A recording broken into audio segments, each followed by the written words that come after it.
gente tem um convidado especial e uma língua especial também, porque a gente não fala em português nas aulas de literatura espanhola. Então, Ah, na verdade, é um dia de alegria, porque isso de estarmos falando em língua estrangeira, eu acho que às vezes nos afasta um pouco, né? Eu me sinto bastante contente de estar falando em minha língua materna com os alunos que também estão falando na língua materna deles. Eu acho que a discussão pode ir mais fundo nesse sentido. Bom, na aula passada, nós vimos que no ano de 711, a Península Ibérica ela foi conquistada, foi invadida pelos muçulmanos.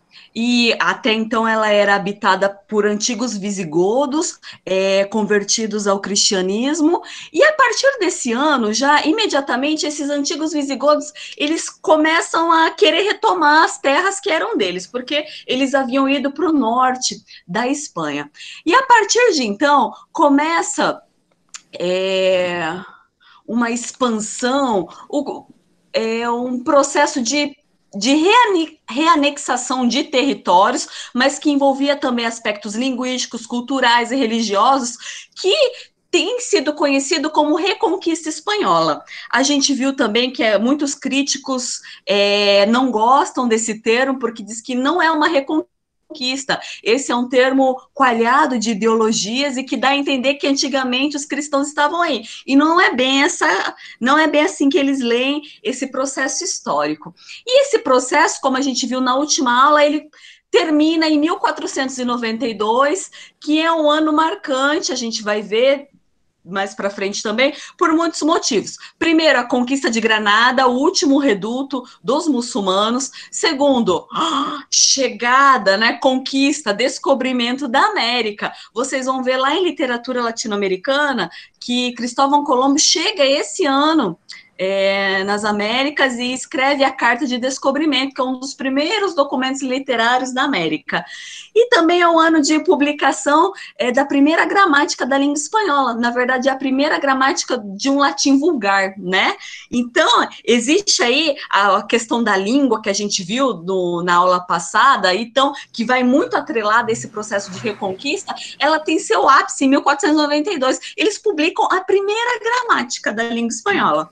Então, gostaria de agradecer muito ao professor Laurenberg. Por quê? Porque ele vai estar hoje contando para a gente como que tudo isso que ficou lá longe, lá do outro lado do oceano, ressoa aqui para a gente hoje em dia, né?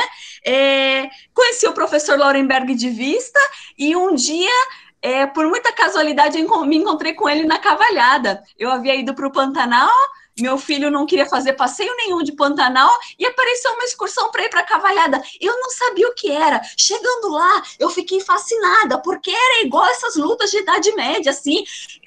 Gente, se alguém me contasse, eu não acreditaria que existia isso, né?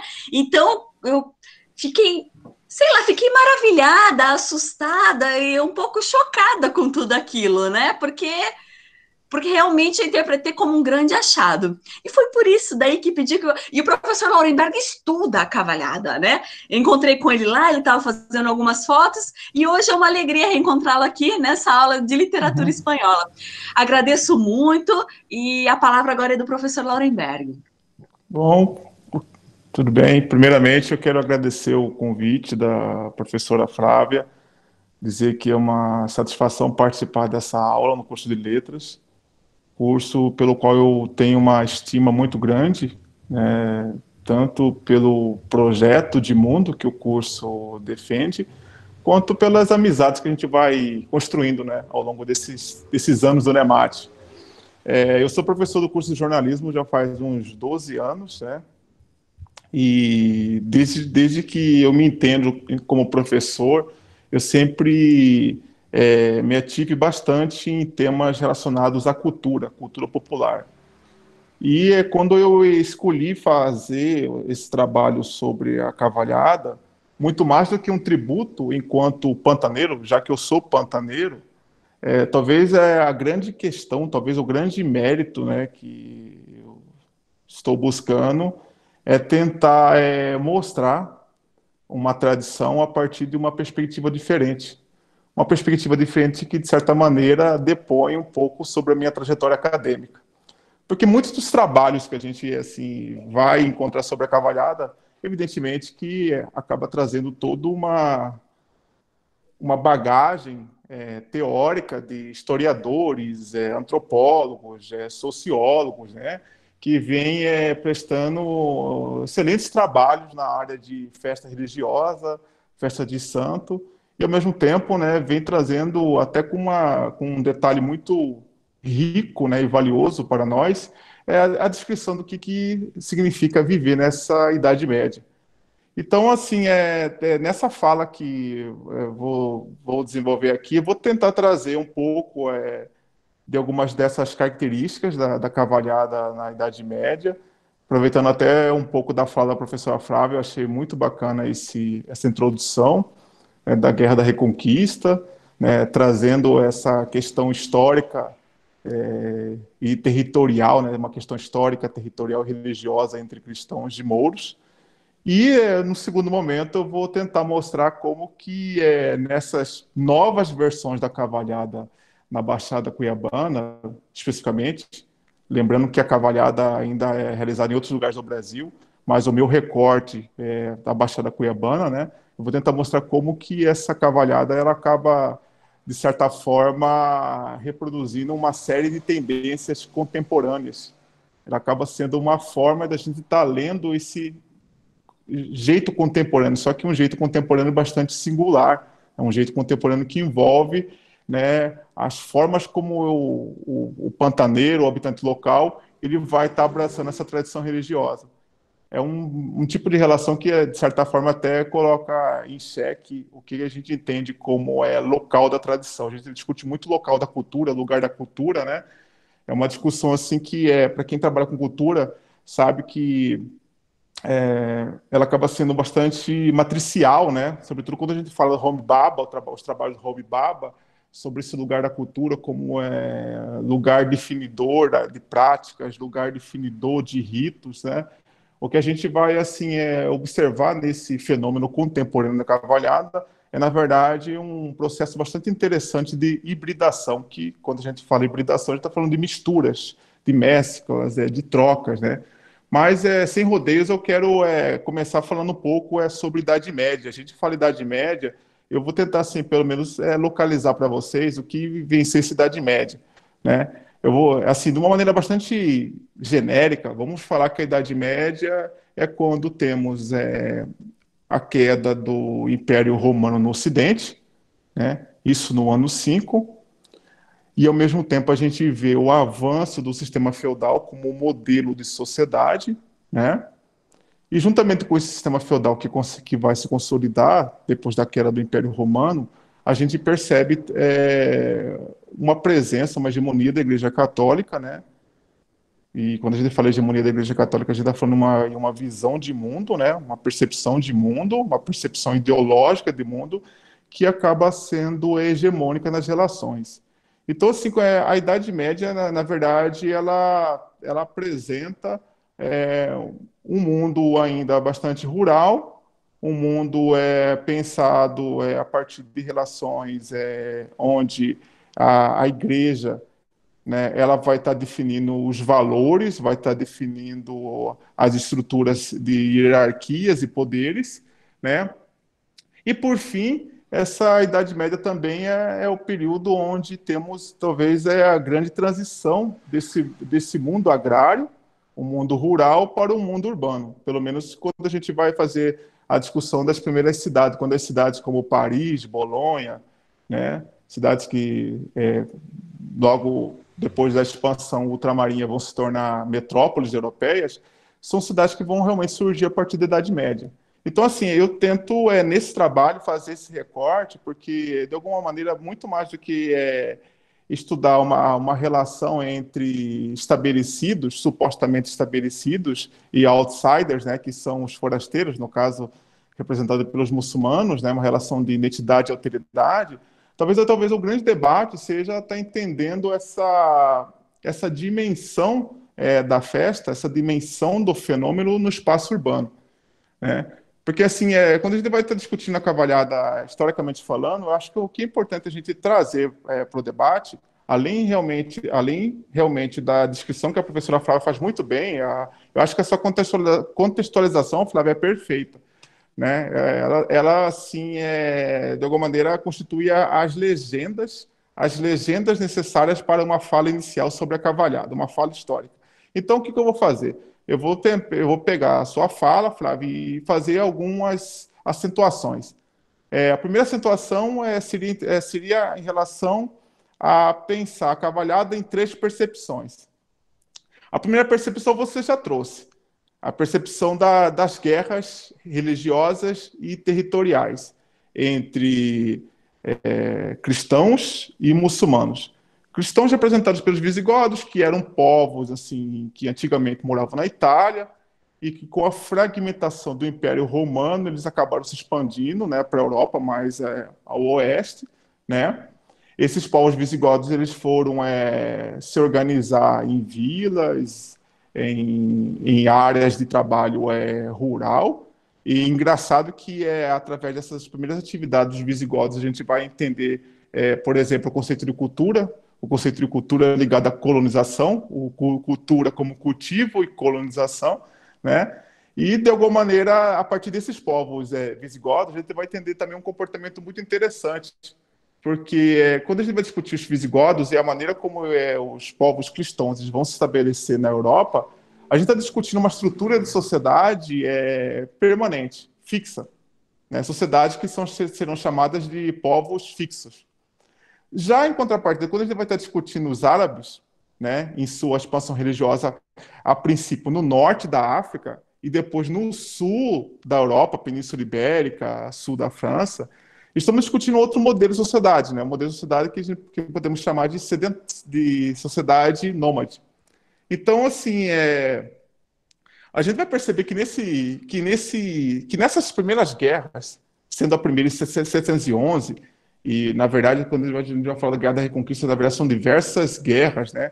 E é importante tomar esse cuidado do termo, né? Eu vou falar assim eu falo que são guerras de mundos, né? Porque quando eu falo guerras de mundos, eu não tô vendo, por exemplo, os muçulmanos como alteridade, mas também como identidade. E acho que foi bem interessante a sua fala, Flávia, porque você deixou bem claro assim que, na verdade, não existe. Tem que tomar cuidado quando a gente vai falar retomada, reconquista, por exemplo, ainda que seja um termo bastante usual na literatura de historiadores, né? Na verdade, assim, já havia registros, por exemplo, dos povos árabes bem antes de 711, né? Mas talvez o, os, os períodos mais marcantes sejam realmente desses embates entre os árabes e os franceses, porque foram embates que, de certa maneira, foram registrados. Né? Mas, assim, eu tomei a liberdade, por exemplo, de estar pesquisando essa Guerra da Reconquista a partir da Tunísia, né? A partir de registros da Tunísia, de Marrocos, e eu percebi, por exemplo, que a presença árabe já se fazia presente há pelo menos 300 anos antes das primeiras batalhas entre o exército de Carlos Magno, da dinastia carolíngia, com o exército sarraceno, né? Que são pelo menos os primeiros povos árabes a chegar no sul da Europa. E aí, isso aqui não tem registro, né? Então, assim, acho que só para começo de conversa, né, sobre a Guerra da Conquista, isso já rende um debate muito interessante. Estamos aqui discutindo duas formas de fazer história, né? A gente, infelizmente, somos bastante reféns, né, de forma voluntária ou involuntária, de um processo histórico hegemônico, né? Um processo histórico que a gente, pelo menos quem vai criticar a história, vai falar que é a história dos vencedores. E aí, pelo menos nesse primeiro debate aí sobre a origem da cavalhada, né? Quando a gente vai fazer a definição da cavalhada, já percebemos que aí já temos uma certa ambiguidade de percepção. Mas, bom, a partir dessas ambiguidades, eu comecei a entender, né, que muito mais do que a representação de antigas batalhas religiosas territoriais, o que podemos perceber na cavalhada na verdade, uma grande questão paradigmática, uma questão de visões de mundo que, de certa maneira, podemos colocar, de um lado, uma percepção ocidentalizada e uma percepção orientalizada. É o mesmo embate que a gente vai perceber, por exemplo, na Grécia Antiga, quando os gregos vão chamar todos os povos que não faziam parte do mundo grego de bárbaros. Então, assim, é um debate muito interessante e que, ainda que eu, particularmente, tentei buscar respostas nos livros de história, eu fui encontrar realmente vazão nos livros de antropologia. Então, assim, aqui já temos uma nova questão. Além de ter um debate paradigmático, né, que envolve duas percepções de mundo, né, o Ocidente europeu, o Ocidente e o Oriente, tem um debate também que envolve a questão da interdisciplinaridade e a multidisciplinaridade, porque realmente é a partir desse percurso que podemos, por exemplo, ver esses outros ângulos, né, no caso da Guerra da Reconquista. Então, assim, eu procurei assim, tentar entender essa origem, e nesse percurso que eu fui fazer para tentar ver essa origem, eu percebi assim, que a cavalhada ela vai se desenvolver em 3 etapas.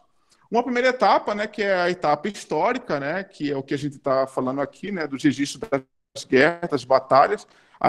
Quando a gente fala da cavalhada, sempre relaciona a batalha de Carlos Magno da França e os 12 pares de cavaleiros. Inclusive, uma das razões que faz a lembrança ser tão forte de Carlos Magno é que essa batalha ela se transformou em um romance de cavalaria. Eu sempre perguntei, mas por que sempre as pessoas fazem o resgate dessa batalha de Carlos Magno e por exemplo, esquecem outras batalhas? Porque, na verdade, houve uma série de batalhas. Não foram batalhas assim só em Poitiers, por exemplo. Foram batalhas em diversas cidades e vilas da época do sul da Europa. Né? Foram batalhas que começaram em 711 e seguiram até os anos 1000. Então, assim, nesse período, né, que a gente chama de Alta Idade Média, né, que é o período onde o sistema feudal ainda comandava a Europa, e também é o período onde o cristianismo, né, não tinha resistência, porque estamos falando de um período que, por exemplo, não havia o protestantismo. O protestantismo, né, vai surgir depois. Então, era o período onde realmente esse imaginário cristão, um imaginário que, por exemplo, o Legoff, né, o Senetti vai dizer que o que se buscava como conduta, como homem e mulher perfeito, era uma conduta idealizada nos valores de Cristo, na vida que Cristo teve, né? Então, de certa maneira, quando a gente vai fazer esse contraponto com as cavalhadas, na época, as guerras, as batalhas, as cruzadas, né? Elas buscavam retomar esses ideais de mundo. Ideais de um mundo, assim, de alguma maneira de devoção, de submissão, mas também de um mundo onde valores como honraria, né, o cortejo, eles iriam, de alguma forma, operar como se fosse um grande quadro de referência. E é interessante que quando a gente vai estar discutindo esse período histórico, né, a gente vai perceber que esse período histórico, esse tipo de sistema de sociedade, ele vai, de certa maneira, servir de acervo simbólico para o que vai ser o trovadorismo, né, o movimento literário do trovadorismo, que vai surgir depois dos anos 1000. Então, aí temos talvez a primeira grande transição. Porque o que acontece? A partir do momento que as batalhas acabam, né, as cruzadas acabam, e, de certa forma, elas são marcadas pelo triunfo, né, dos europeus, dos espanhóis, dos portugueses e dos franceses em relação aos povos árabes, né? Um triunfo que eu vou colocar entre aspas, né, para tomar cuidado, é um triunfo entre aspas, né? A gente começa a estar discutindo a cavalhada no segundo momento como memória. A primeira memória é uma memória de muito mais de honra social e política. Quando essas cavalhadas elas serão desenvolvidas em forma de torneios medievais. Aí temos a segunda fase, que é quando essas guerras entre, né, europeus e árabes são transformadas em torneios de honra. Esses torneios medievais, Flávia e pessoal da Letras, qual semestre que é a turma? Qual semestre?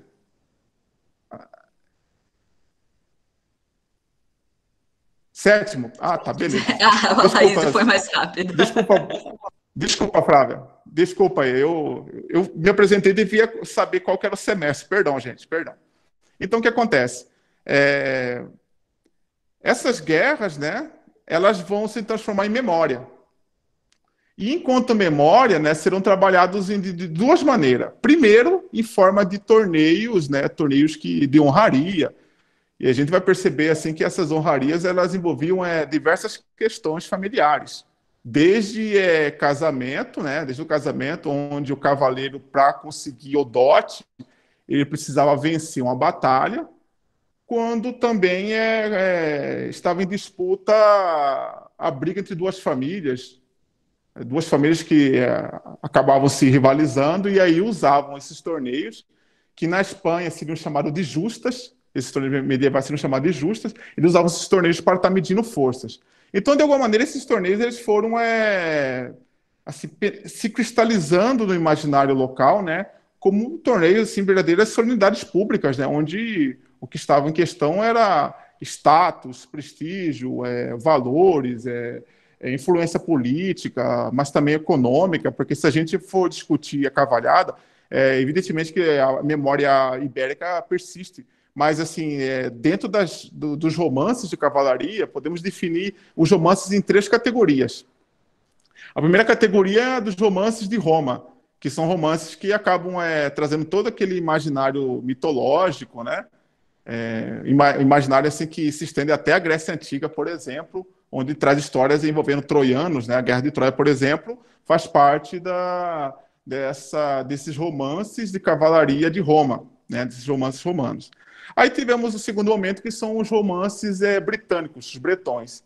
E talvez, quando a gente fala em romances bretões, talvez a maior referência seja o Rei Arthur, as histórias do Rei Arthur. Mas, evidentemente, que tem outras histórias, né, que reforçam muito esses códigos de honra, esses códigos, essas virtudes, né, esperadas por um cavaleiro para que ele, de alguma maneira, esteja digno, né, de casamento, esteja digno de casamento. E aí, quando a gente fala isso, está falando uma estrutura bastante medieval, né, de mundo.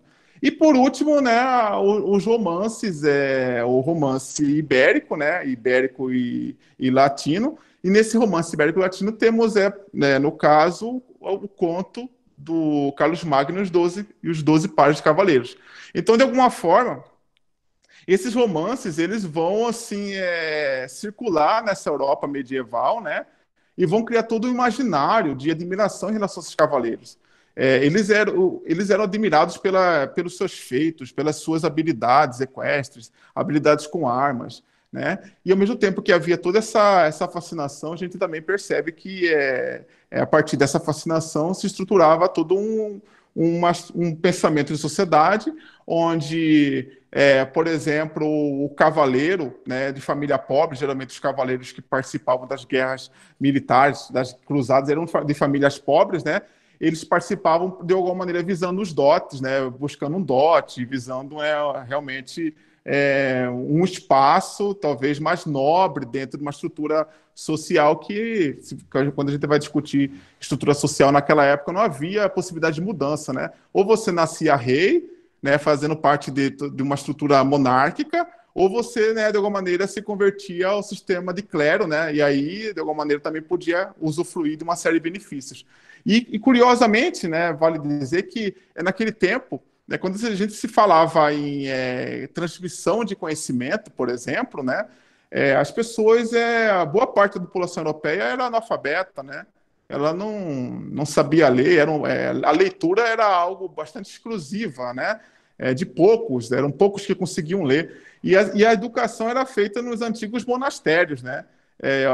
Eu sempre lembro, quando eu falo dessas educação nos monastérios, né, eu sempre lembro do filme e do livro Em Nome da Rosa, no Humberto Eco, né, onde mostra como que era feita essa educação, uma educação, assim, vamos dizer, dogmática. Então, de alguma maneira, assim, trazer esse registro da educação dogmática acaba sendo bastante simbólico para mostrar o quanto que essa cavalhada, essas guerras, né, entre cristãos e mouros, elas vão se cristalizar como uma memória, né, uma memória social das pessoas, e essa memória, assim, ela vai ser trabalhada de diversas formas. Uma delas é esses torneios chamados de justas. E no segundo momento, né, a partir de festas, né, as cavalhadas serão incorporadas nas festas, dentro de um período que a gente fala que a Igreja Católica já vai começar, de alguma maneira, a entrar em sua primeira crise.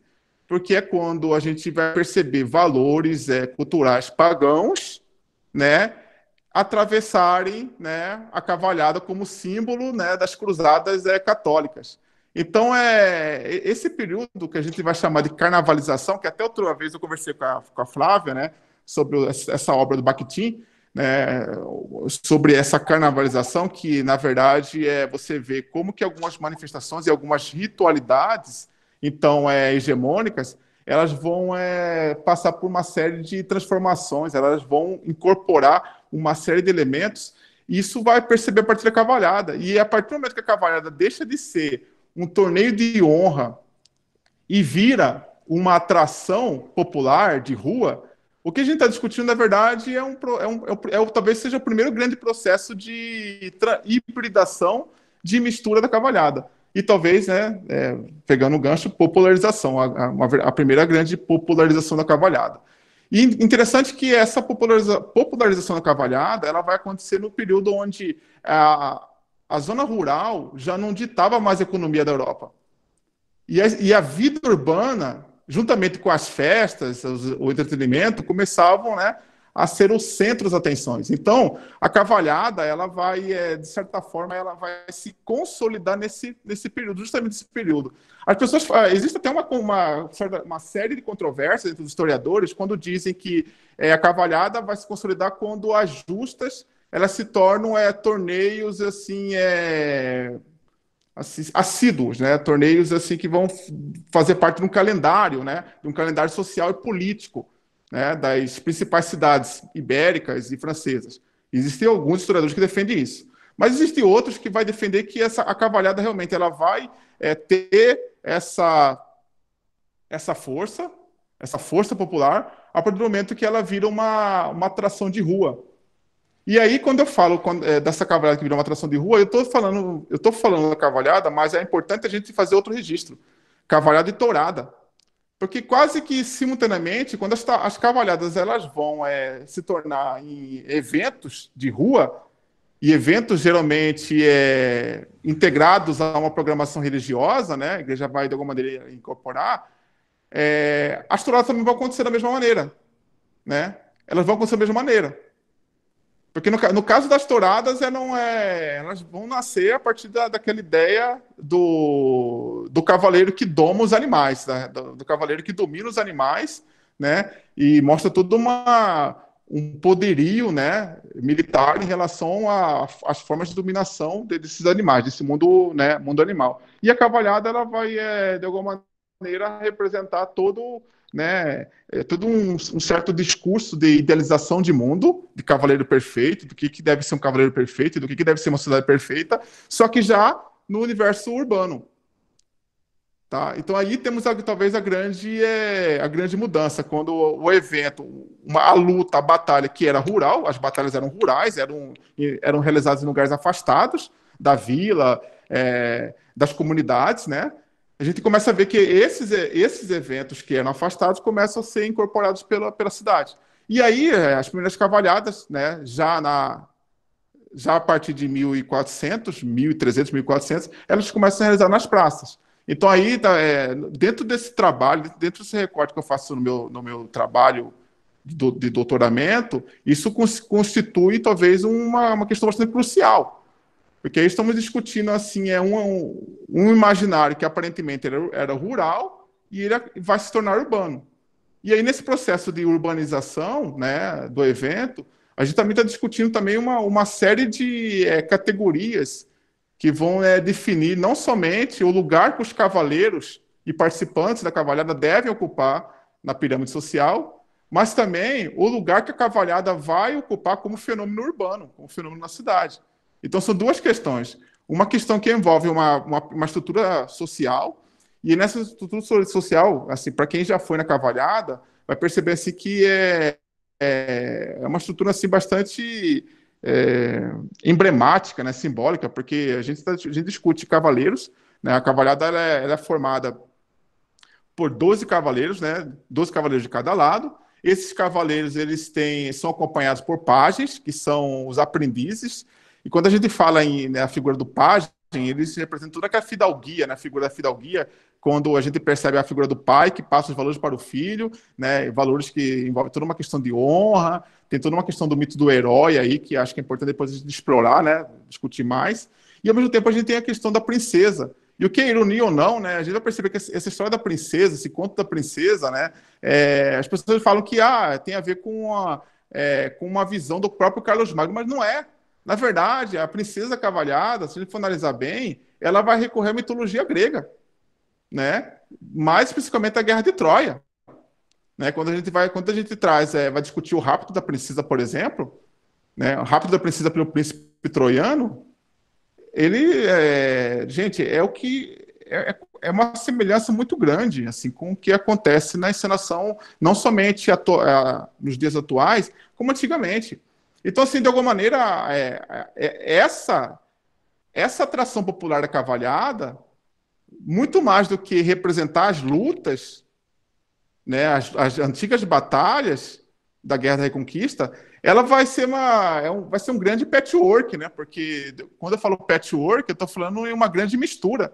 Ela vai incorporar uma série de outras mitologias, né? E aí, assim, quando a gente fala da cavalhada, né, na terceira etapa, que é quando a cavalhada ela deixa de ser uma guerra, deixa de ser um conflito histórico, deixa de ser um evento de honra europeu e vira uma tradição religiosa e popular, e ela vai para o Brasil, né, como exemplo de colonização, como ícone de uma colonização portuguesa.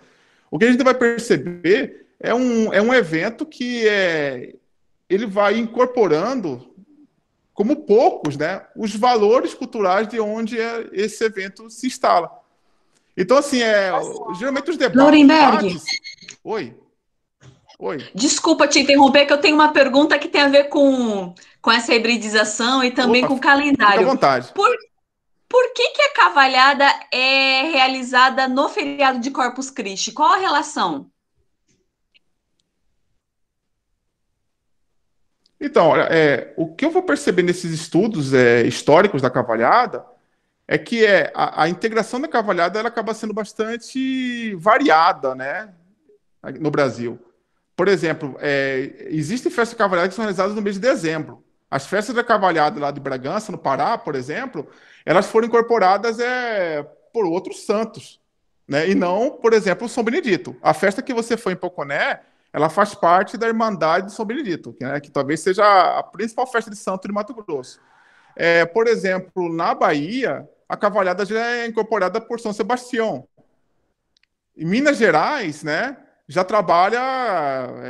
foi trabalhada com São João, né, que é o mês de junho, mas já foi incorporada por outros santos, né?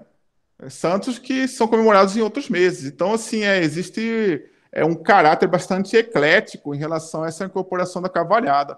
Na verdade, quando a cavalhada chegou no Brasil, Flávia, né, e já vou mostrar um outro contexto, elas, além de fazerem parte das missões jesuíticas, né, porque são nas missões jesuíticas que a gente vai perceber a fundação da maioria das cidades do interior do Brasil. Se a gente for analisar o povoamento do Brasil, né, a gente fala muito dos bandeirantes, não é? Mas as missões jesuíticas, elas vão desenvolver um papel estratégico para a coroa portuguesa em relação ao povoamento. E talvez até por conta dessas missões jesuíticas que a gente percebe hoje o quanto que o catolicismo ainda continua sendo, né, a principal religião no Brasil, né? Então, o que acontece? Nessas missões jesuíticas, depois que as cidades eram fundadas, os povoados, né, as primeiras vilas, as cavalhadas eram realizadas para receber o rei ou representantes da coroa. Então, assim, as vilas eram fundadas, havia uma estrutura assim, né, inicial, uma estrutura que lembra as fazendas, hoje algumas fazendas grandes, né, Casa Grande, lembra a figura de Casa Grande. E aí o que acontecia? Geralmente, quando ia o rei ou o representante da coroa para, de alguma maneira, oficializar a vila, eles faziam as cavalhadas, faziam a cavalhada para receber esse rei. Então, e aí o que acontece? A princípio, essas cavalhadas eram compostas por portugueses, né? Por, assim, pessoas que faziam parte dessas caravanas jesuíticas. Só que com o tempo, né, a cavalhada foi assim incorporando, né, os nativos. E aí, dessas incorporações, né, foram acontecendo as primeiras misturas, as primeiras mestiçagens na cavalhada, na representação da cavalhada. A princípio, né, a mestiçagem é relacionada ao vestuário, ao traje. Para quem não viu, acho que a professora Flávia deve ter mostrado algumas fotos da cavalhada. Depois eu posso mostrar para vocês, porque o que acontece? Flávia? Eu tenho as fotos no meu notebook, mas ele, infelizmente, teve um problema, mas eu posso mandar depois as fotos. A gente percebe, né, nos trajes, um cuidado muito grande em relação aos detalhes, desde o material, né, o material que é feito o traje, por exemplo. Lá na Europa, quem fazia os trajes era a costureira real, né?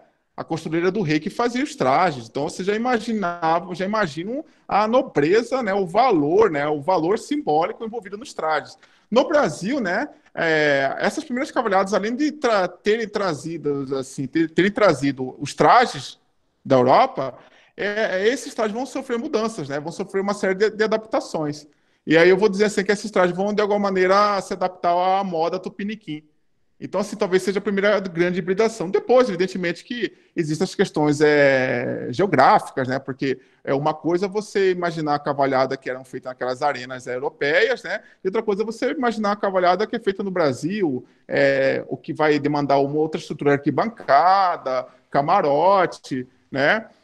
O espaço, o tipo de animal, por exemplo, o tipo de cavalo é diferente. E todas essas adaptações elas vão, de alguma forma, mudar um pouco a percepção da cavalhada, né? Então, assim, o que acontece? As primeiras cavalhadas no Brasil elas vão ocorrer em 1600 a 1700. Elas eram solenidades públicas, né? Eram eventos para, de alguma maneira, serem apresentados como parte de uma programação real, uma programação oficial.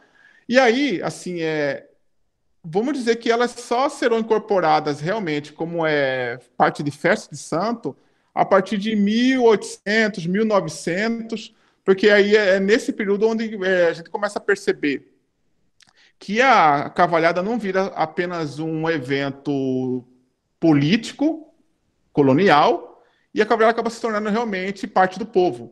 Ou seja, já isso mais para 1800, 1900.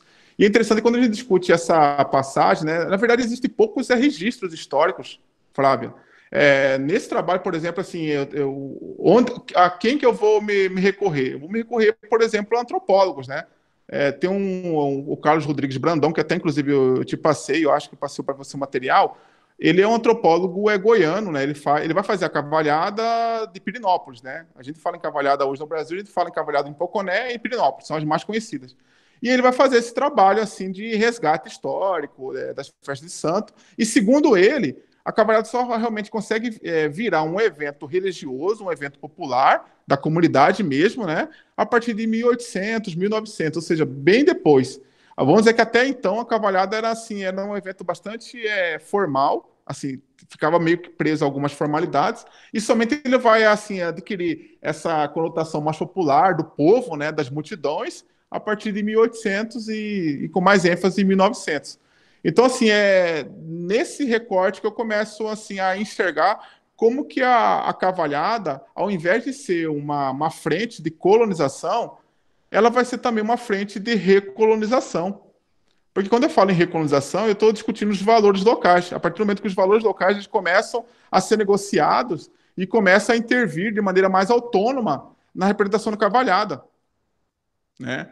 Assim, mas as pessoas geralmente falam, mas mesmo assim ainda continua a figura, a representação icônica do vermelho relacionado ao Moro, do azul ao cristão. Sim, isso ainda está presente. Mas se você for analisar a maneira como essa polaridade é explorada, ela mudou muito. Ela mudou bastante. E quando a gente fala dessa mudança bastante forte, nós estamos dizendo assim também de uma questão de imaginário, né? De uma questão de imaginário que acaba atravessando, né, nessas relações de rito, né, nessas relações até então dogmáticas, né? Por exemplo, assim, dessas relações assim atravessadas, o que a gente começa a perceber, por exemplo, né, é que aquela narrativa inicial, né, que havia toda uma busca por cortejar, né, cortejar a princesa, a rainha, o rei, né, porque havia todo... Isso era um elemento marcante na cavalhada, esse cortejo ao rei, esse cortejo à rainha, né, ela já vai ser substituída por outras figuras de autoridades na região. Por exemplo, quando a gente vai discutir a cavalhada no Nordeste, né, a gente vai perceber assim que, ao invés de rainha, a gente fala na figura de coronéis. Os coronéis começam a ocupar o lugar das rainhas. Né? Outra questão interessante, por exemplo, quando a gente vai discutir a cavalhada no Nordeste, né, por exemplo, a gente fala folguedo, não é cavalhada, já vira folguedo. E aí, enquanto folguedo, a gente assim, vê uma mistura, né, de diversas mitologias do Nordeste. Né? São diversas representações do sagrado no Nordeste. E ao mesmo tempo que a gente vê essas diversas representações do Sagrado Nordeste, né, a gente começa a perceber, por exemplo, assim, que aquela ideia inicial, né, de reforçar a ideia da cruzada religiosa, ela já fica mais secundária. Aí a gente começa a perceber que aí o que está mais em xeque é o divertimento, é o entretenimento. Até porque quando a gente vai discutir o fogueiro do Nordeste, o fogueiro ele é feito na rua e nesse fazer na rua ele vai incorporando as multidões.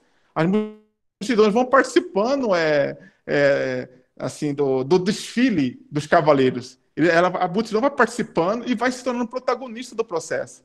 Ou seja, aquela diferença que era básica, que distinguia arena e público, né? A diferença que vai marcar a política de pão e circo, né, no Coliseu, a arena do Coliseu e o público, ela vai desaparecer no fogueiro. E é isso que eu vou retomar na Cavalhada de Poconé.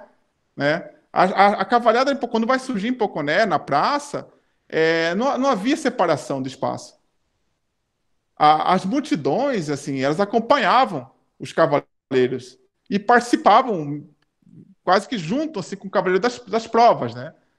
Aí o que acontece? Aí a cavalhada, que era toda misturada, era toda eclética, era toda popular, né? Ela vai mudar em Poconé com uma mudança de percepção em relação ao turismo da cidade. Porque aí a cavalhada, além de ser um evento religioso e comunitário, né, ela vai começar a atender às exigências de um mundo, né, de um mundo moderno, que assim vai ver essa manifestação não somente como algo assim da comunidade, intrínseco da comunidade, mas como algo que realmente deve ser pensado como uma forma de promover a cidade. E aí que talvez aconteça a grande cisão da cavalhada, né, que é o foco do meu trabalho.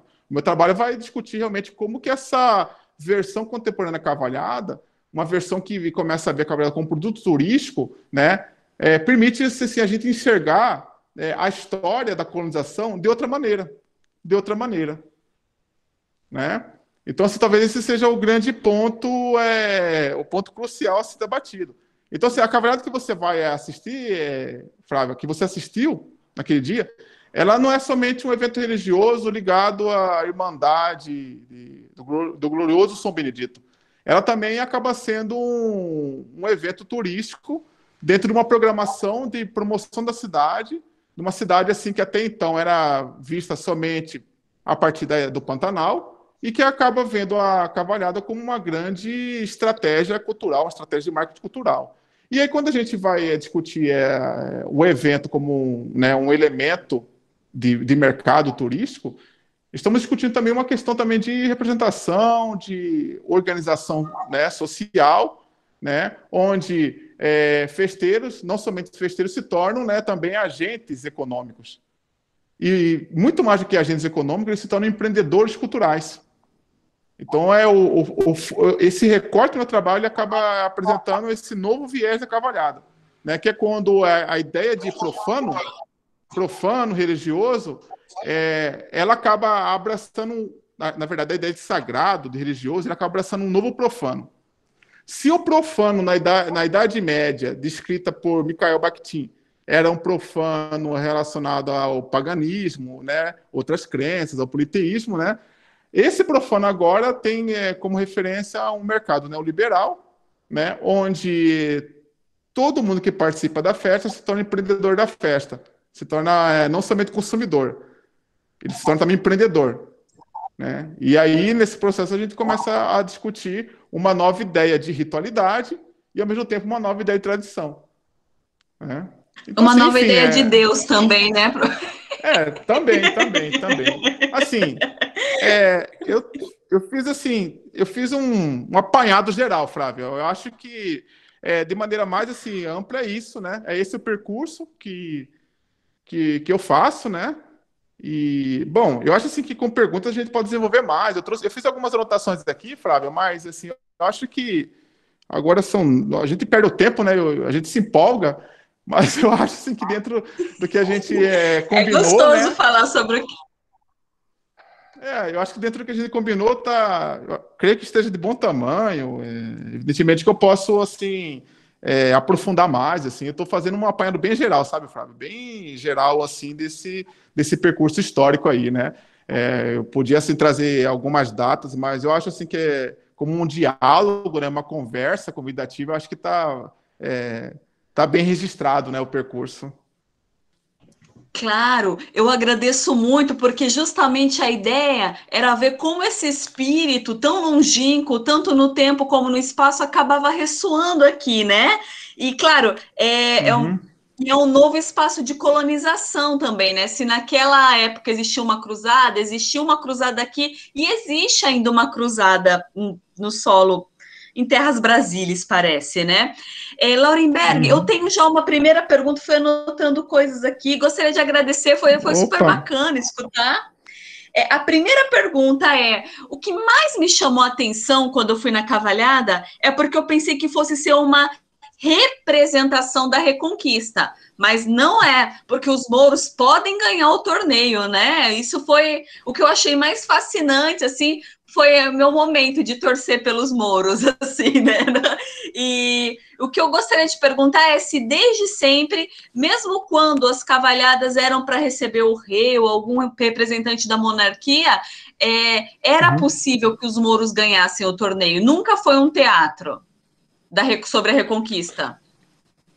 Então, Flávio, nesses eventos, nessas solenidades, elas eram mais coreografadas. A ideia de roteiro era muito forte. O roteiro era muito forte, né? O que Ah, daí os cristãos inviabilizava ganhavam? sempre. Ah, Nesses torneios iniciais não havia possibilidade para assim os cavaleiros desenvolverem outras coreografias, outras formas de manusear armas. Eles tinham que seguir um roteiro bastante rígido, né?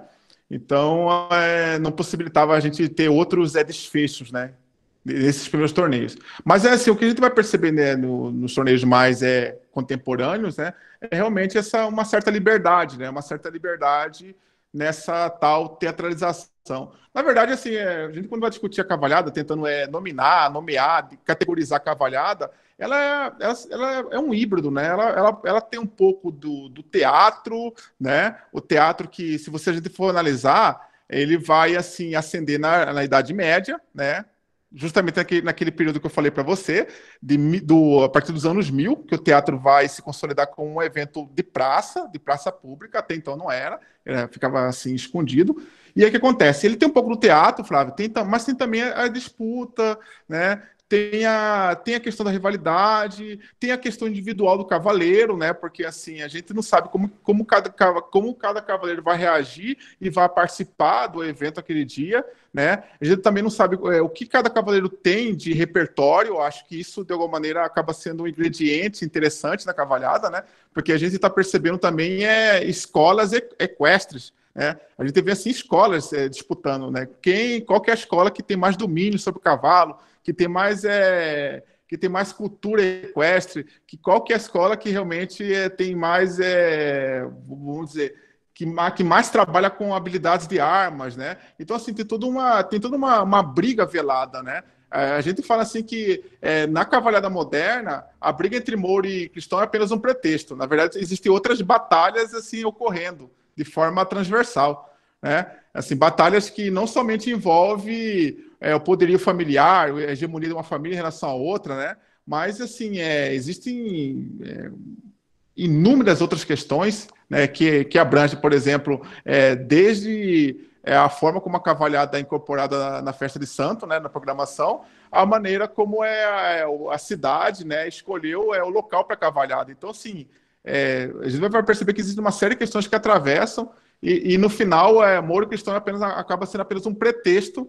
né, para a representação acontecer. Então, assim, a gente vai discutir que a cavalhada ela é um teatro, ela tem a disputa e a sociabilidade, né? Porque, assim, por exemplo, no meu trabalho, particularmente, o que eu vou discutir não é o que está acontecendo no palco. O que eu vou discutir é o que está acontecendo em volta do palco, nas ramificações, né, nas intermediações entre o palco e a cidade. É isso que eu vou estar, assim, explorando. Mas, assim, mesmo assim, não tem como a gente não debater, né, essa narrativa da cavalhada, a maneira como essa narrativa da cavalhada ela vai se estabelecer e se mostrar porosa, né? Ela vai se mostrar muito porosa, como você viu. Se antigamente era coreografado, tem que seguir todo esse ritual, né, de maneira bastante rígida. Depois ela vai mudando, né? O enredo vai mudando. E vai mudando de diversas maneiras, tanto em relação ao vencedor, quando você começa a perceber que o desfecho ele pode ser imprevisível, como também na maneira como é a encenação inicial, né? Você viu do castelo, né? O rapto da princesa, depois tem o ensino do castelo. Essa encenação, por exemplo, em algumas cavalhadas, ela é trabalhada bem, ela incorpora outros personagens, inclusive da região, e em outros casos nem ocorre a encenação de abertura, né? Onde acontece o decreto de guerra. Não ocorre. Já começa com os cavaleiros desfilando, por exemplo, em Pirenópolis, Flávia. Os cavaleiros eles vão fazer o desfile na cidade, e após o desfile, eles convidam a população para a arena. Não tem a encenação. Ou seja, a encenação fica secundária. Né? Vamos dizer assim que a encenação, no caso de Pirenópolis, é mais performática dos cavaleiros. Eles desfilam com os trajes. Inclusive, os trajes dos cavaleiros de Pirenópolis são mais assim, elaborados, assim, entre aspas, né? Tem mais detalhes, são trajes que acabam incorporando mais elementos, né? Elementos locais. Então, a gente já começa a ver essas diferenças aí.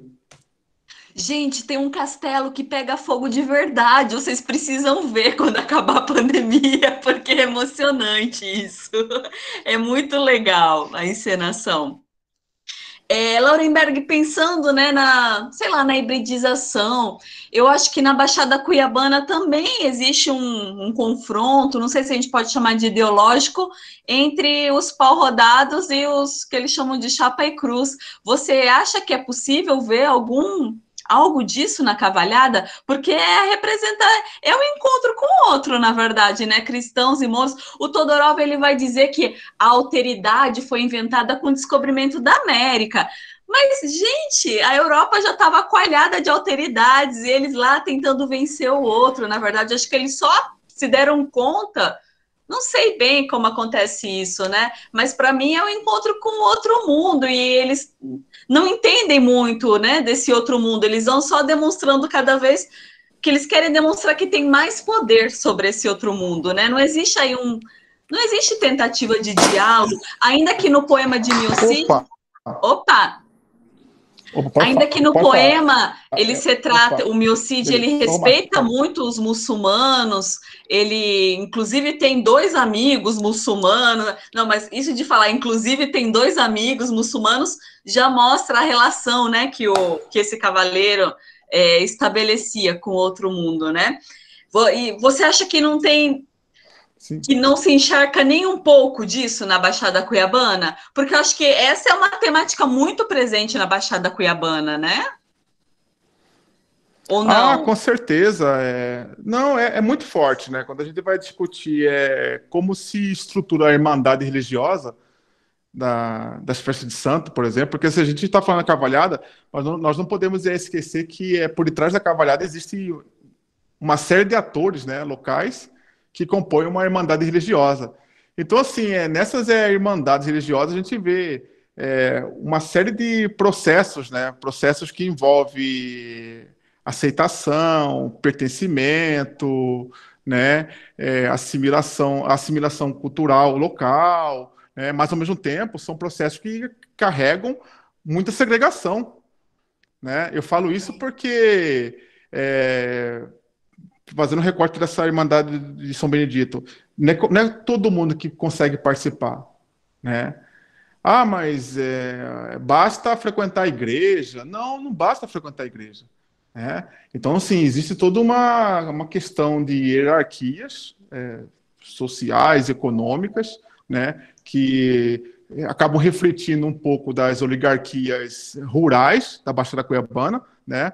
Eu falo assim que é a elite pecuarista, né? Então, assim, e essas elites elas acabam criando uma série de regras, né? Regras de que acabam definindo esse campo, um campo hegemônico, né? Onde a cavalhada acaba sendo, nesse processo, Flávia, uma forma de afirmação política dessas elites familiares pecuaristas em relação às outras elites.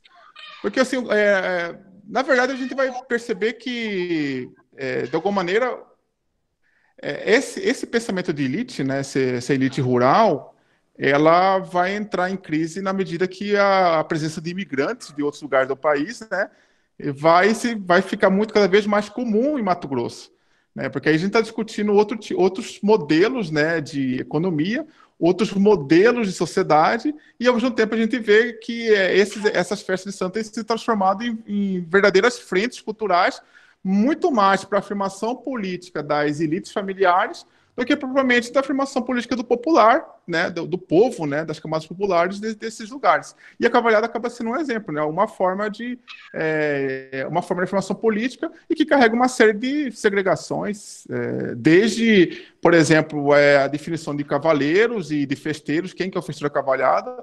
Ele percebe que essa escolha ela acaba refletindo muito mais um jogo político, né, as relações de força, né, entre uma família e outra, né, em Poconé e na Baixada Cuiabana, do que uma escolha aberta, né, democrática, né, onde esses representantes representassem um anseio popular. Não representam um anseio popular, né?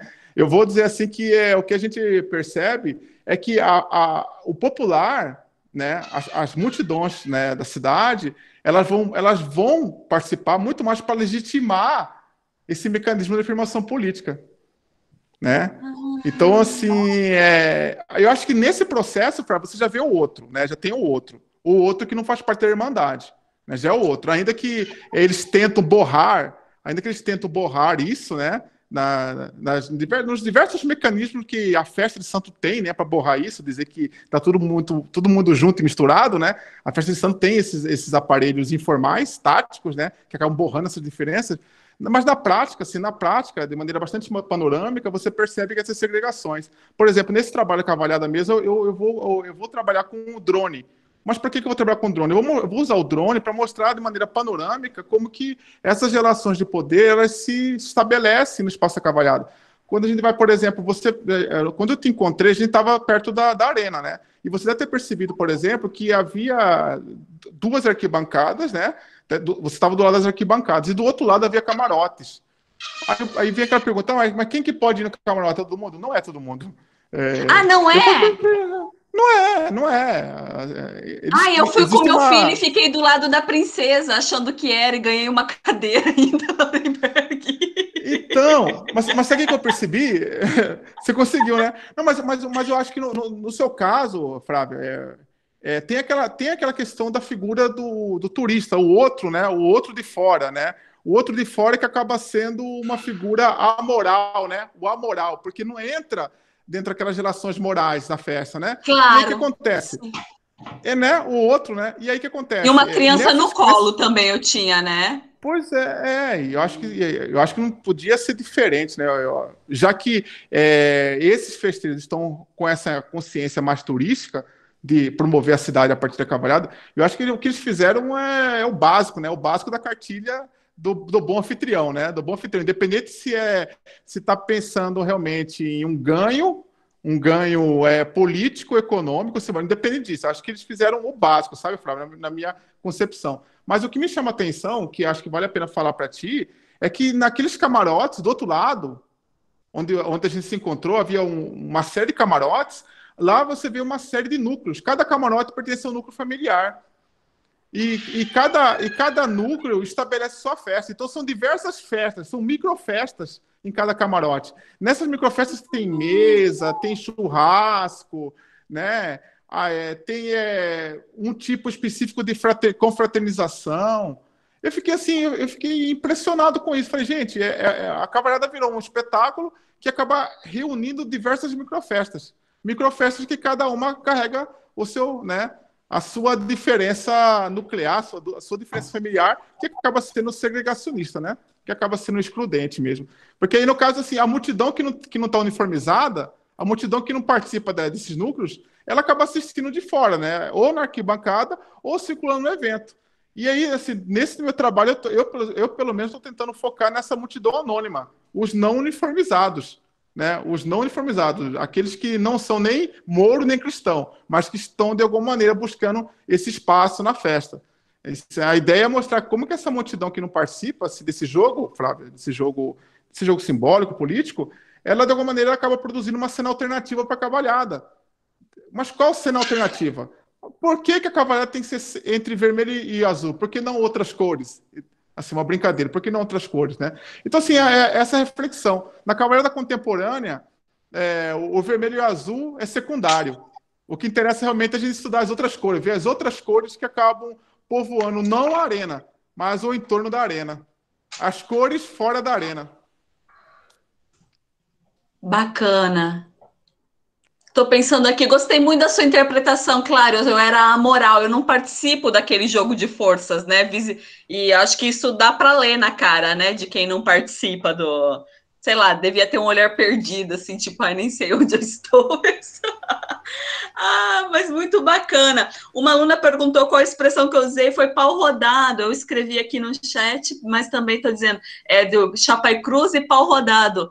Inclusive, o professor da Unemate, Flávio Benites, a tese de doutorado dele fala sobre esse embate entre os que já estavam e os que chegam, né?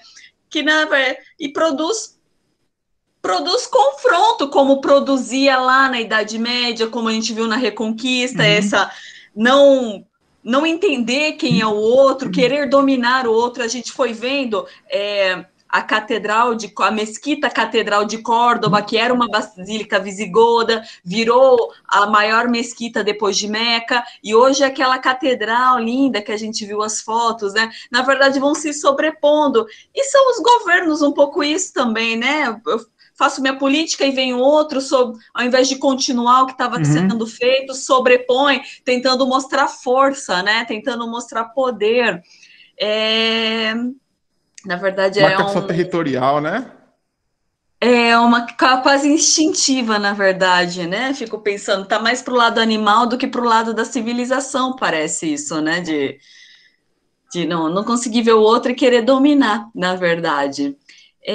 Alguém tem alguma dúvida, alguma pergunta a ser feita para o Laurenberg? Vamos aproveitar que ele é o especialista em cavalhada, hein? Tentando, né? Tentando ser especialista no processo. Ninguém tem dúvida? Bom, eu não seria bem uma dúvida. Não sei se talvez eu fuja um pouco do que foi falado. Mas assim, eu entendi que, no caso, essa cavalhada ela vem desde os tempos antigos, né? Como se fosse uma encenação, um teatro entre um povo, os cristãos e os mouros, né? E que Poconé é a cidade aqui de Mato Grosso que mais retrata isso até nos dias atuais. Só que o professor acabou comentando aí sobre essas, tipo, umas outras comemorações, confraternizações à parte. Seria no mesmo período em que acontece essa cavalhada. E, no caso, essas outras comemorações, assim, como se fosse à parte, elas talvez não tirariam o foco, assim, do objetivo dessa cavalhada, que talvez venha de antigamente, ou já nos tempos antigos também existia essas outras confraternização, sei lá. Porque, a princípio, eu achei que essa cavalhada fosse, tipo, uma disputa, assim, que tivesse prêmios, tivesse ganhos.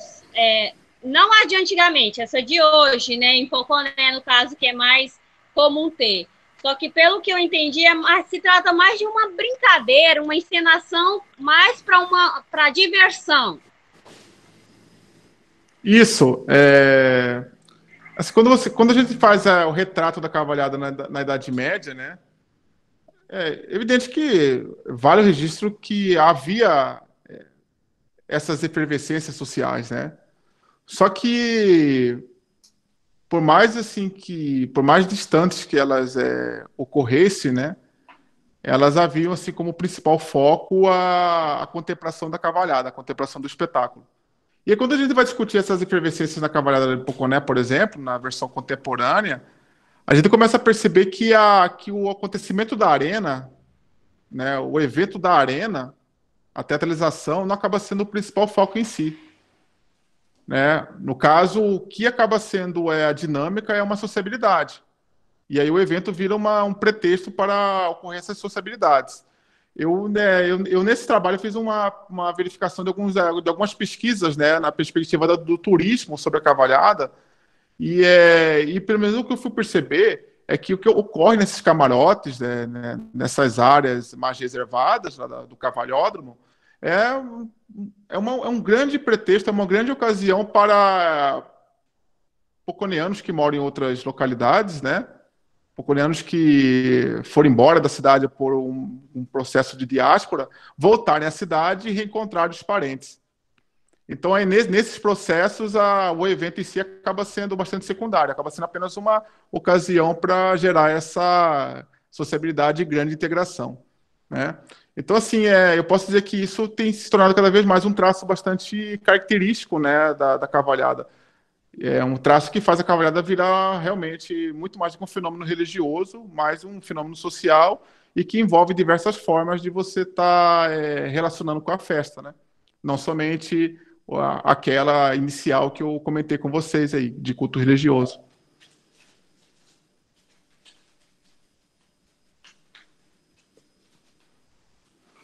Laurenberg, tem uma pergunta Oi. no chat para você. A Janiele pergunta: professor, li que a cavalhada teve uma pausa em Mato Grosso entre os anos de 56 e 90, retomando em 91. Poderia falar sobre o que causou essa ausência? Posso falar. As cavalhadas até 1950, elas eram desenvolvidas por uma parceria entre umas famílias tradicionais de Poconé, né, e autoridades de Cuiabá. O que vai acontecer é que essas famílias, que até então tinham assumido a responsabilidade de organizar a cavalhada, elas vão desistir do evento. É o que a gente fala de crise geracional, quando as novas gerações elas não vão, né, dar continuidade à tradição. E aí, como a aluna trouxe aí, passou por um período assim, de 5 décadas, né, quase 5 décadas sem ser desenvolvida. E em 91, né, o que acontece? Né, a família Falcão com a família Prado, né, resolvem retomar a cavalhada. Na ocasião, eles vão fazer a cavalhada no Parque de Exposição de Poconé, que é um lugar afastado. Depois eles fazem na praça e, né, posteriormente, a cavalhada vai lá para o clube CCR, que é onde é o local atual. Né, o local atual que assim, já é trabalhado há mais de 30 anos, né? Mais de 30 anos. Então, assim, o que acontece, né? Na verdade, assim, são questões muito ligadas à família, né? A forma como algumas famílias elas vão desenvolver o evento e vão transmitir para os filhos. E que é uma questão que está acontecendo agora, né? A cavalhada está com problemas em relação de festeiros, porque as novas gerações já não estão se identificando com o evento, né? Ou seja, algo que aconteceu em 50, estamos com o risco de acontecer agora, nesse ano de 2020, 2022 aí, né? Porque esse ano, 2021, não vai ter cavalhada, mas é algo que está muito iminente de acontecer para 2022, 2023, né? A gente sabe da tradição, quando a gente vai discutir a tradição mesmo, a gente sabe que em algumas festas, sobretudo a festa de santo, a tradição acaba sendo muito concentrada na maneira como uma família ela abraça o evento. Se você for analisar as festas de santo na Baixada Cuiabana, por exemplo, elas são desenvolvidas por famílias, as famílias assumem e desenvolvem, né? Mas aí acaba ficando dependendo muito das gerações futuras dessa família, se a geração vai continuar ou não. Por exemplo, a minha família cuidava da festa de São Pedro. Depois que a minha avó morreu, não teve como ter continuidade da festa, né? Porque, assim, o que a gente vai perceber é que essas festas de santo, elas carregam muito a figura da matriarca, né? A figura da mulher religiosa, devota, a figura da mulher que organiza a festa em sua casa, em seu quintal, e recebe os familiares. Então, assim, quando a gente estava falando sobre os camarotes da cavalhada, por exemplo, é justamente essa representação, só que uma representação mais ampla, né? Os camarotes acabam sendo esse lugar de receber os familiares, né?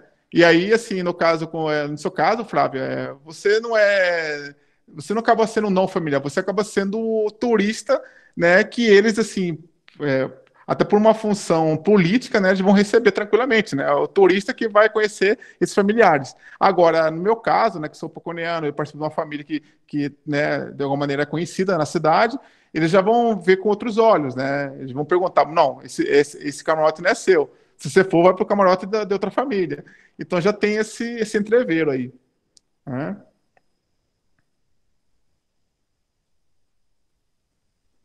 Legal pensar essas relações de poder, né? Como elas funcionam na manifestação cultural, que na verdade faz ressoar como é a dinâmica na cidade, né? Uhum. Tem muito legal e pensando isso.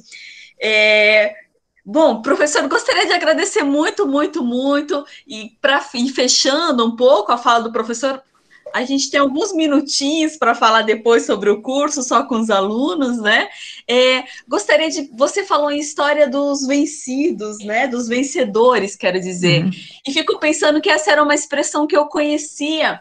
Mas agora, essa é a primeira vez que eu ministro a disciplina de literatura espanhola, estudei na graduação, isso há muitos anos atrás, e agora eu retomo, volto para esses textos, porque, de um modo geral, eu tenho me inclinado mais para o lado da literatura que da língua, e me chama muita atenção que o que a universidade faz é só a literatura dos vencedores, não existe literatura dos vencidos dentro da universidade, né? Mesmo, por exemplo, em literatura latino-americana, que eu ministrei o curso no último semestre, no último período remoto emergencial, a gente viu que mesmo o Popol Vuh, que é um texto anterior à chegada de Cristóvão Colombo, quando ele é escrito, no prólogo já é colocado, ele foi escrito na lei cristã, né? Assim, já mesmo o texto dos vencidos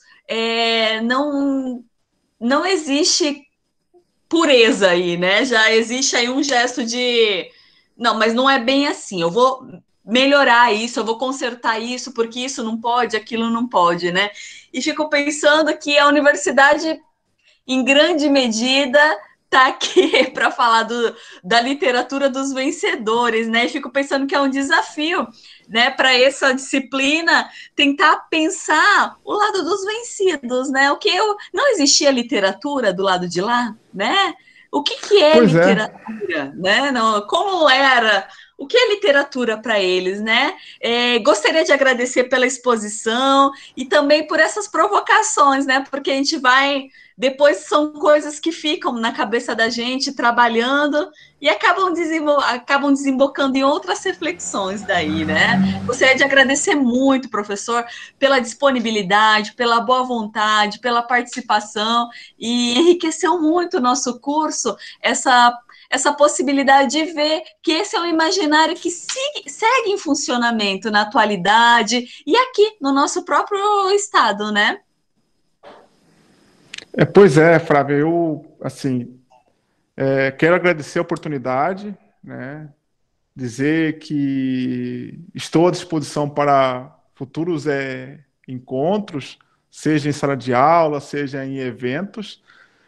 Também quero dizer que realmente é um tema inesgotável, é um tema muito complexo, né? Só para você ver, eu nem cheguei de comentar a comunicação aí nesse processo, né? Eu falei mais, o que eu falei hoje para vocês aí é mais um recorte histórico, né? Um percurso histórico, né? Do que provavelmente é um debate no campo da comunicação. Mas acho que evidentemente que mesmo sendo exposto dessa maneira vai gerar reflexões interessantes, assim como para mim, eu acho que esse processo é em mão dupla. Se vocês estão falando que gerou reflexão também, vou dizer que para mim já gerou novas reflexões e posso dizer que a partir de hoje já vou começar a ver com outros olhos, né? Porque às vezes assim, a gente tá focando muito em algumas temáticas em nosso trabalho, né? A gente está focando olhares muito direcionados para um lado, e às vezes conversando, trocando ideia, né, debatendo, a gente começa a tentar para outros, né, outros elementos, outros aspectos do trabalho. Mas, assim, eu fico muito feliz, assim, muito grato, né, e reforço a minha disposição para outras ocasiões aí. Muito obrigada, professor. Caso precise, a gente também está aí. Gostaríamos de colaborar também, caso seja possível. Olha, com certeza. Serão colaborações bem-vindas. Muito obrigada, professor. Bom, a gente tem 10 minutinhos. Não sei se você quer ficar, Laurenberg, ou se... A gente vai falar sobre aspectos da aula, não sei. Não, estou tranquilo, né? Estou Tá tranquilo. ótimo, então. Pessoal, bom, o que a gente teve... você fica, então, Laurenberg, até o final? Fico, sem problema, sem problema. O que a gente viu, então, com o professor Laurenberg foram... como a cavalhada, nos primeiros momentos, pelo menos, elas serviam como também um mecanismo cultural de se reafirmar alguns valores, né? A nobreza, a valentia, a honradez, e também o papel secundário da mulher, né? Porque o que a gente tem aí, predominantemente, é um mundo masculino em ação, né? A mulher, na cavalhada, ela está restrita ao papel da princesa, que é só uma, Laurenberg, não tem princesa dos dois lados? Pior que não, Flávio, apenas é de um lado. Eu também eu fiquei pensando bastante nisso, né? Nessa questão do patriarcado, né?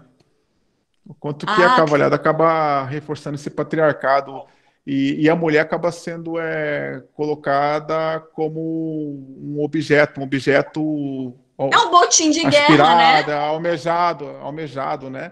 E realmente isso é muito, muito, muito presente, né? Nas narrativas, nos romances de cavalaria, como eu já havia dito, né? E não acaba sendo diferente aqui, né? Nas cavalhadas mais contemporâneas. Infelizmente, né, tem essa questão do patriarcado muito forte. Que é uma questão que atravessa tempos e diferentes comunidades, né? Mas isso aparece de modo maciço, já aparecia no poema de Miocide, né? Porque o Rodrigo, o Miocide, na verdade, ele é valente, ele tem muita ternura e muito respeito pelas mulheres, mas as mulheres, elas não têm vontade própria, como a gente viu que as filhas dele, do Miocide, foram casadas 2 vezes e nenhuma das 2 vezes elas foram sequer perguntadas se elas gostariam de casar com quem elas se casaram, né? Da primeira vez não deu muito certo, a gente viu que o segundo cantar o segundo cantar se relaciona com a Batalha de Corpes, né? Porque, na verdade, os maridos das filhas do Miocide acabam batendo nelas e deixam elas entregues numa floresta para serem comidas pelos lobos. Mas em uma segunda vez, daí ela consegue um casamento que vai lhe dar mais status social, né? Elas vão ascender socialmente pelo casamento. Elas não, é o Miocide que tem a honra elevada quando as filhas casam com alguém de um nível mais elevado da nobreza, né? E elas estão ali, na verdade, à mercê da bondade desses homens, da bondade ou da maldade, né? Essa era uma questão que vai começar com... A gente viu que o poema de Miocide foi escrito em 1209 e o objetivo era reforçar esses valores, né? Esses valores vão ser mudados com o passar dos anos e a gente vai ver, eu escrevi um e-mail para vocês dizendo que a próxima obra que a gente vai ler é La Celestina. Aí, o que a gente tem é uma novela, foi antiga... Primeiramente foi chamada de La Tragicomédia de Melibea e Calisto. É uma tragédia, é uma comédia, ela é super engraçada, mas tem um final trágico, e que também se propõe como moralizante, mas no século XVIII vai ser proibida. Vai ser proibida porque diziam que ela era mais desmoralizante do que moralizante, porque pela desmoralização ela levou os personagens todos à morte. né? Mas a Inquisição começou a dizer que ensinava mais o que não deveria ser feito, porque a Celestina, a gente vai ver que ela é uma bruxa, ela é dona de um prostíbulo, e a gente vai ver que esse amor cortesão presente nas trovas medievais, do qual a cavalhada também é representante, o amante que corteja a amada, a gente vai ver que isso vai atravessar toda essa novela, La Celestina, mas acontece que os personagens eles não conseguem desempenhar tão bem esse papel, porque eles estão atravessados por outros valores já, né? La Celestina é escrita nos últimos anos do século XV, já depois da tomada de Granada, depois da descoberta da América, isso quer dizer, depois de 1492, e é o que eles chamam de o pré-renascimento, né? O homem e a corporalidade desse homem cada vez vai sendo colocada no centro das atenções, né? Se a gente tinha um Miocide que estava ali representando os valores cristãos e ele nunca titubeava, o que ele tinha que fazer era a máxima representação desses valores. Na Celestina, a gente vai ter quase um romance moderno, porque a gente vai ter os personagens atravessados por diferentes valores, né? Eles estão atravessados pelos valores da Idade Média, mas começam aí, como estão no pré-renascimento, começam aí a serem tocados por outros valores. E... enfim, o que a gente vai vendo no decorrer desse curso é que, com o passar dos anos, vão mudando também os valores. E eu acho que é isso que vai ficar o mais importante a ser visto nessa disciplina. Bom, pensando aí que a gente tem, então, a gente está saindo do poema de Miocide. Na próxima aula a gente vai ver mais detalhadamente, eu fiz uma apresentação de PowerPoint somente para falar sobre esses valores e, na sequência, falar sobre os valores de La Celestina. Isso dialoga com a primeira avaliação que eu pedi para vocês. Algumas pessoas me interpelaram pedindo para que eu explicasse melhor essa avaliação. Adriele, você está aí ainda? Não sei, tem uma Adriele, mas não sei. Ela foi uma das pessoas que me perguntou ontem sobre como seria a avaliação. A avaliação se refere à construção de uma entrevista na qual o entrevistado seria um visigodo ainda vivo. É uma situação hipotética para que esse visigodo um pouco conte do passar da história tendo vivido na Península Ibérica, né? Na verdade, é uma tentativa de... Aí eu trago, já na avaliação, eu trago uma proposta de interpretação do progresso como um retrocesso. Eu trago uma fala do Benjamin, vocês devem ter lido, eu deixei no CIGA essa fala, pensando que o progresso sempre implica uma montanha de escombros, né? O progresso sempre é feito destruindo muita coisa previamente existente. Então, o que esse visigodo, aí tentando construir uma literatura dos vencidos, que ele conte um pouco como foi esse progresso, entre aspas, na Península Ibérica. Tudo bem? Não sei se ficou mais claro, a gente leu a proposta de avaliação na primeira aula. Caso alguém tenha alguma dúvida, também basta assistir o vídeo. E amanhã também a gente tem um plantão de dúvidas. Às 7 horas, eu envio o link para vocês pelo CIGA. Tudo bem? Alguém tem alguma dúvida? Tem alguns comentários aqui. Não sei se o professor está lendo. Para ele. Belíssima fala do professor. Ai, ficou emocionado até.